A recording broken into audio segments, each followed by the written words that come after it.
The David Pakman Show at davidpakman.com. We've talked on the bonus show and I think on the regular show before just about sort of like work rules and attendance policies and vacation time and related issues. And there's a couple stories that have come out sort of connected to Hurricane Irma in terms of employees who were possibly or definitely going to miss work because, you know, there's a hurricane and in some places an evacuation order.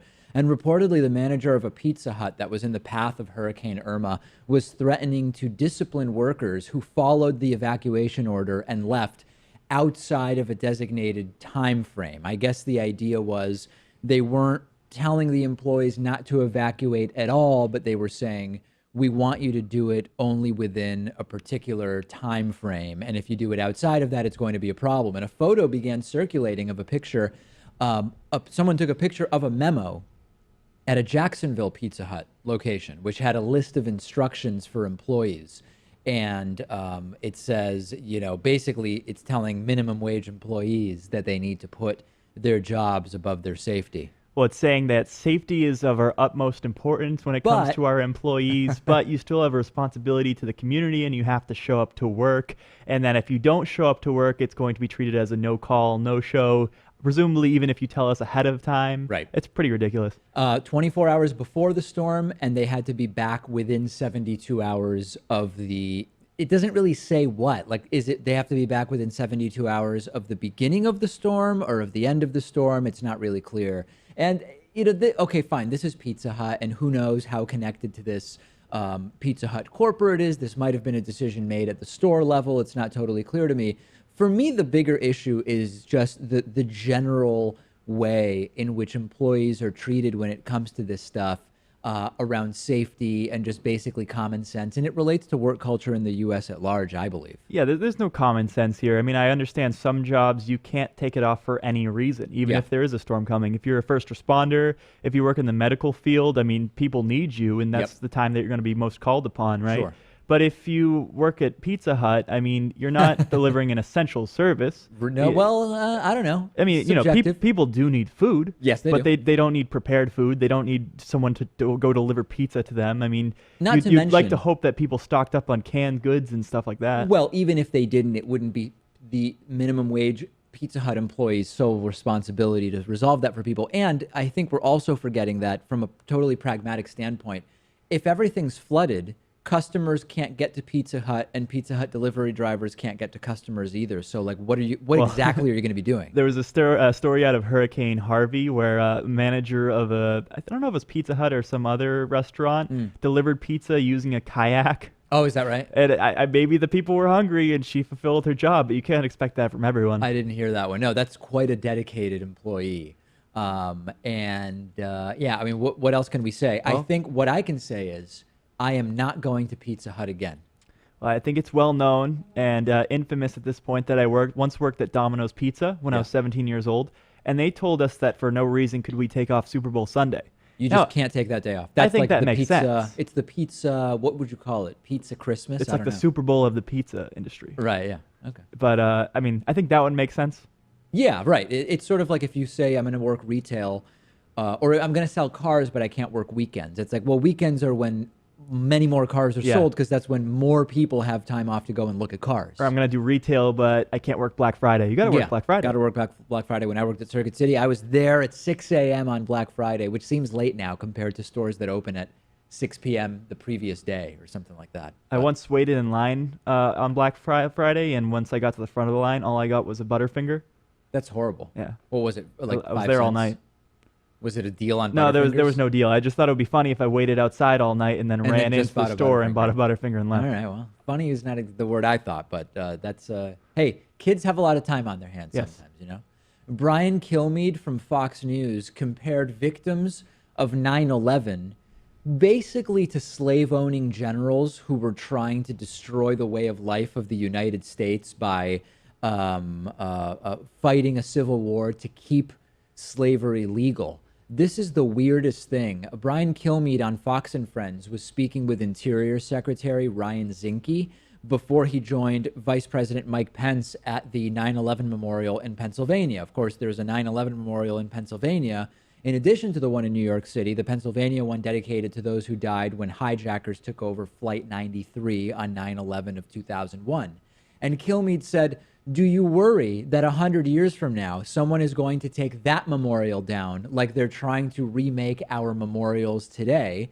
And then he continued to talk about Confederate figures who have monuments to them, like Robert E. Lee, as if there's any similarity whatsoever between the victims of the 9/11 attacks and those fighting to perpetrate slavery during the Civil War.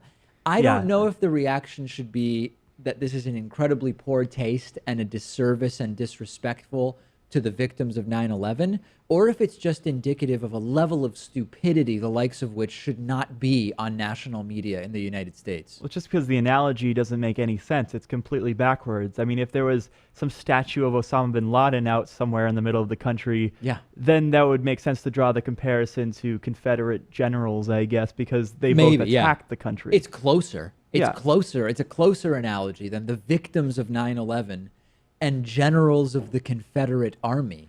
And it was a total non sequitur. I mean, nobody knew why he even chose to make this analogy. He didn't think it through. And, maybe some people out there just think that we shouldn't have statues at all or commemorate history in any sort of way. Yeah. I don't see that. I mean, I think it's important for us to educate ourselves about the horrors of the past. And, even in a positive light, to see a statue of like Abraham Lincoln or George Washington. I mean, doesn't really upset me. No, it doesn't upset. The idea of statues is not really at issue here, and that's why it's so weird that Brian Kilmeade would even choose to bring this up. And Zinke seemed to realize this was not a good direction for the conversation to go, because he gave a really vague answer, just saying, monuments are part of our country's history.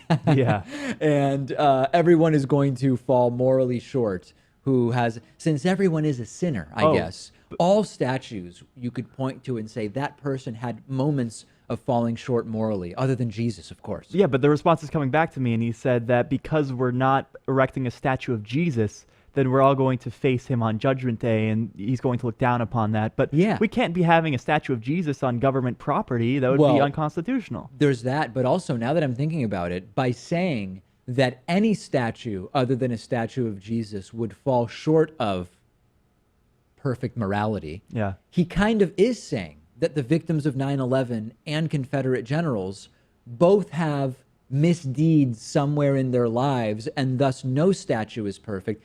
Actually, now that I'm thinking about it, Zinke also is part of the problem here, because he's also making an analogy, saying, hey, whether it's a victim of 9/11 or a Confederate general fighting in favor of slavery, they both have things in their past that we might find distasteful. And it also depends on what denomination of Christianity you follow, too, because there are plenty that are opposed to idols in general, that we shouldn't be erecting statues of Jesus, that we shouldn't have icons and any sort of imagery of him, I think the Westboro Baptist Church follows this, too. They don't believe there should be any images. To the best of my knowledge, Huh, interesting. Because they look at it as like an idol. Idolatry, yeah. I mean, I know, in Judaism, that's a common thing. Like, absolutely no statues or representations of God or whatever you call it, him, even her. Like prophets, even like Moses. I don't know. Is Moses considered a prophet? I don't know. I know so little. I don't think Moses is a prophet. Okay. I don't know. Yeah, I mean, I know I should probably know more about this. I did go to Hebrew school for 3 months once in 5th grade, but I guess we didn't cover that day. You can spend a lot of time in the modern working world sitting down, and you can also spend a lot of time sitting without having a break from that, and it turns out that it's really bad for you. It seems that there is significant health benefit to standing up. Some people say once an hour. Other studies say, like, for example, one recently published, that you should be standing up at least for a couple minutes every 30 minutes. And it seems like no matter what the particulars are, in addition to exercise and having a healthy diet, etc., that you could be doing all that stuff, and if you sit for long periods of time, it's not good for you. I think of airline pilots who often, even during long flights, you don't see them leave the cockpit at any point. I mean, I think it's very common, like when I go to Vegas, usually I fly JetBlue because they have a nonstop flight from Boston to Vegas. And there's no first class on a lot of JetBlue flights. And so you can often end up sitting like right by the cockpit, and it's a completely unobstructed view, 6-hour flight. Yeah. The pilots will not leave the cockpit. And I often think about pilots and not standing up, but obviously office work and many, many other jobs come to mind as well. It's really not good for you. This makes me want to do the rest of the bonus show standing up because I'm just worried about my health and safety. We stand a lot here, actually. Yeah. I mean, you have the video editing desk is a high desk where you could sit in a high chair, but we also you can stand at it. And I have a standing desk as well, and I stand most of the day, actually. Other than when I'm doing the show, I'm basically standing most of the time I'm here. You do stand while you do work a lot more than I do. I tend to divide my time maybe 40% of the time standing, 60% of the time sitting. I just have a tough time writing when I'm standing. Is that right? Do you find that? I don't. Okay. I don't find that, no. Yeah, I actually it's good to have the option. I have an easier time writing while standing because my chair that I have at my desk has armrests. So actually, when I'm sitting, my elbows hit the armrests, and it's more difficult to write. So I prefer to stand while I'm typing on my computer. Yeah, I mean, I think this whole thing makes sense because it's not like humans were designed or evolved to sit in chairs. Not really. You know, no. like just to stand up and lie down. If you're going to sit, maybe it would be on the floor or up against a rock or something. It just seems like it's so incredibly unnatural and, you know, not good for your posture if you're sitting incorrectly. What I might do is start bringing my laptop and lay down under the studio desk, actually, and do work because I think that being in repose is a much more natural position. What about that yoga ball trend where people would bring yoga balls into an office so they could sit up straight and arc their back the whole time? You can still slouch in sitting on a yoga ball. It's true. That's the thing. I never fully understood. It seemed kind of like a gimmick. I don't know. I get that you have to engage more of your muscles if you have no backrest.